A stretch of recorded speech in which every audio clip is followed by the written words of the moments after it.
What's up, y'all? I am so excited for this video. This video is my first hair video. If you know me personally, I have put in so much effort in my hair. I've been on the hair journey for a minute now, so I'm excited to finally talk to you guys about it. So in this video, I'm gonna go and just share with you some of my hair secrets for my hair growth. And if you can see here, boom, boom. Yeah, my hair has come a long way. My hair is like my kid. It requires a lot of tender love and care. And after, you know, some years of growing it out, I'm excited to share some advice and guidance with you. So here we go. To give you some background first, you know, me being a black man, growing up a black boy, I had no option to grow out my hair. I had to only look like Lil Bill. And you know, I never liked my hair short. I really always want to grow my hair, but I was not allowed to. That's a story for another day. But you know, I decided my senior year in high school that when I go to college and live on my own, I'll grow out my hair. So it's really been a journey since, and I've gotten to know my hair, but also generally how to take care of hair. So I'm gonna give you some tips. Let's get right into it. First and foremost, first and foremost, trims, bro, trims. I know, it's hard. Everybody, if you're growing out your hair, you know, you think about length, you want the length, and this is a pill that I had to swallow. It took me years to swallow this pill, but finally I got tired of this plateau. My hair reached a plateau, and I was like, okay, let me hire a professional hairstylist. So was it November or December of 2021? I decided to get my hair professionally trimmed. She straightened it, but that was my first trim. That one thing right there changed the whole trajectory of my hair.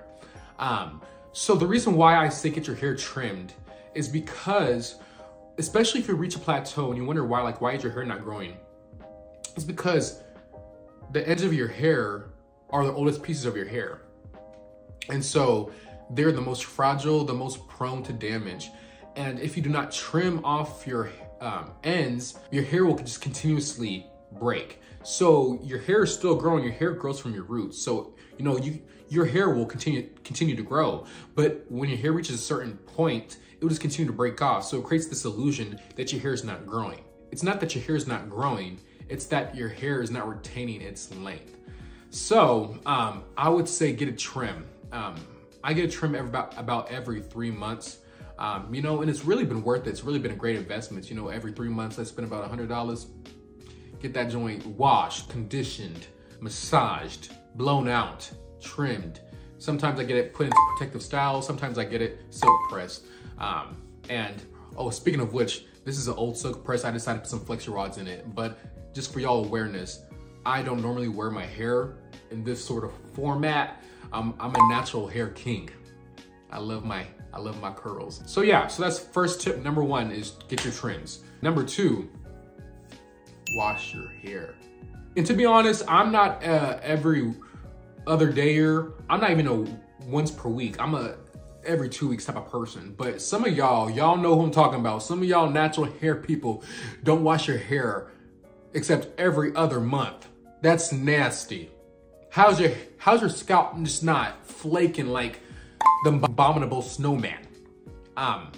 Anyways, no hate, I'm sorry, I was kind of joking there, but you know, for real, like, especially natural hair people, we get a lot of buildup. And when you have a lot of like just stuff sitting on your scalp, imagine just like that follicle just trying to push through. And so it's trying to push through all this dirt and all this sebum and all this just grossness. And so that's already gonna put tension on the follicle before it can even get through. You know what I'm saying? Like, the hair can't even germinate. You know what I'm talking about? Your hair is like a flower. So you need to wash that hair. Secret tip number 3, protective styles.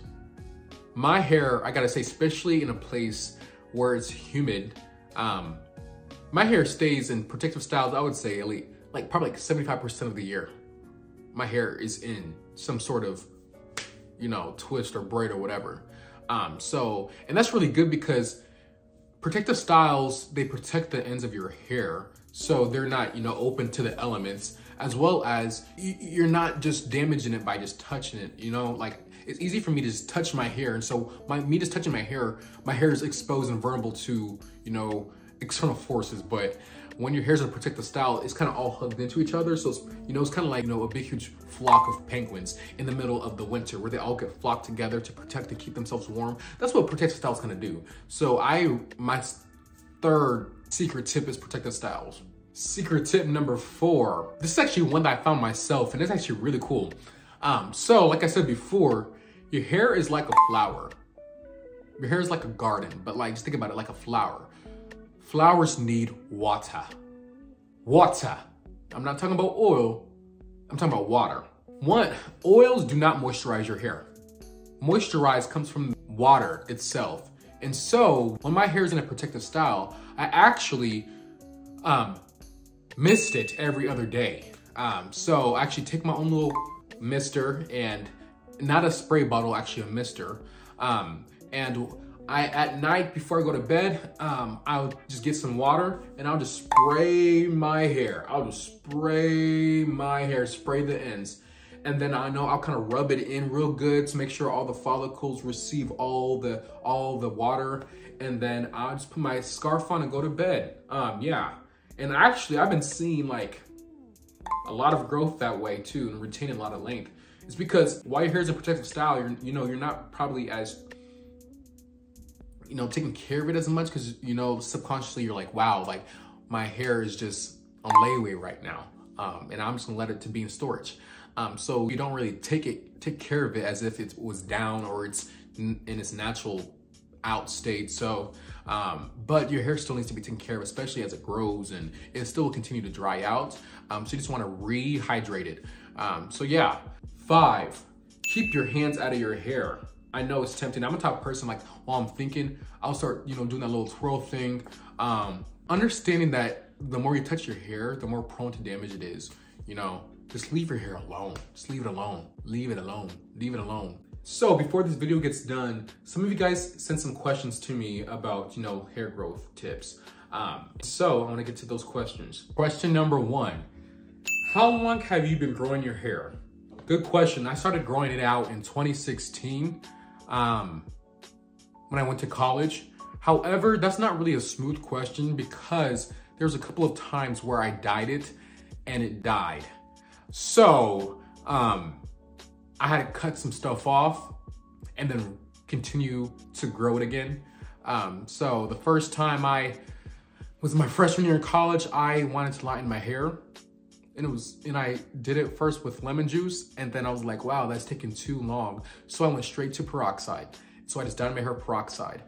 That jacked up my hair because my curls would go like curl, and then just go straight. So it just damaged my hair. So I had to cut a little bit off again. Then my junior year in college, I, you know, dyed it myself again. This time is with actual dye. And I love the color, but then a year later, I realized all the damage that it caused. So yeah, I had to cut off my hair again. I just didn't know that you had to take care of it exponentially more than just regularly taking care of your hair. So, you know, I would say collectively since 2016, but there was a couple of divots in there, and it's 2023. So I would say about 7 years, I guess. So 7 years of mountains and valleys of growing. Yeah. Question 2. What is your go-to protective style? 2-strand twist. 2-strand twist. You know, I have done all protective styles. I'm all for all protective styles, really. Actually, scratch that. Protective styles that are not tight. Question 3. What products do you live by versus no longer use? Good question. So, after all these years of taking care of my hair, I have gotten to, you know, create my own regimen, gotten to test out products, gotten to see what works and what doesn't. What products do I live by? I'll show you. 3-Minute Miracle Moist. It really has been proven a good, you know, a good element to my wash day routine. it's just really quick. Like when I section my hair, I reply to each section, and as I'm doing another section, like the older sections are getting time to actually, you know, receive all the benefits of that conditioner. So yeah, so that's my kind of like in post shampoo conditioner. As far as like my leave-in conditioner slash straightener, I have been using, you know, like the Mega Growth, like the pink stuff, basically the old school. Another product that I live by, which I started using again a year ago, is Blue Magic, y'all. Blue Magic. This grease. Like, why did I ever stop using like this stuff that we use when you was like, you know, before, like when I put in protective styles, before I put my hair in twist, I would go and just apply this to the part and then apply this on the strand a little bit. You gotta be careful with this though, because it is a grease, so it is thick. And if you apply too much, it can really make your hair feel a little bit weighed down a little bit. But this stuff makes this stuff was really good for retaining length and making your hair grow. So yeah, Blue Magic is where it's at, baby. Blue Magic, sponsor me. As far as oils, the oil, I've discovered this oil like years ago. It's really good. It's super light, but it also smells really good. And I think it really just benefits my hair to feel like shiny, and also kind of holding all the moisture of like the water and the oils. Well, it's an oil itself, but like when I put in, when I do my post-wash routine where I do the lock method, where I put in the leave-in straightener, this is my oil that kind of holds that, like really seals in that leave-in. And yeah, so, and then lastly, last product that I live by is this, baby. This. It's a detangler brush, but the great thing about this is it's not just a regular brush, it's a brush that moves with your hair. It gets out the knots, but it doesn't just continuously break my hair. So yeah. Question 4. How do you moisturize your afro hair? I use like the LO method. Actually I use I call it the log method, where after I have shampooed and conditioned my hair, and I still have all that water in my hair and I rinsed it out, so I just have water in my hair, I go in with a leave-in conditioner or straightener. I then go on top of that with oil, so that almond oil, for example. I'll then go and, like, after applying the leave-in and the oil, I'll then go in with the detangler brush and detangle through. I then would, before putting my hair in protective styles, will go in with grease and part it with grease, and then lightly coat the strands with grease before, you know, twisting it up. So that's kind of my moisturizing method. And then, you know, throughout my protective style wear, I would then, you know, periodically, about every other day, mist it. So yeah. So last question, question 5. How do you keep your hair healthy? That's a great question. It's a very big question. I feel like I kind of answered it a little bit in this video, but just generally speaking, you know, make sure your hair is moisturized. Make sure you're getting your hair trimmed. Don't be in your hair a lot. Understand that your hair is constantly growing, so don't stress about it. Your hair needs a lot of tender love and care. You know, don't have your hair in very tight styles. Like I've learned that, you know, like you can cause tension alopecia. Yeah, and it could just put a lot of strain in your hair. If you're gonna dye your hair, unless you are a professional yourself, I highly recommend going to a professional to do it, because it is chemically altering your hair. And so you might not be ready for all the aftercare that you need to do to make sure that it stays healthy. So yes, thank you all so much for coming to my first hair video.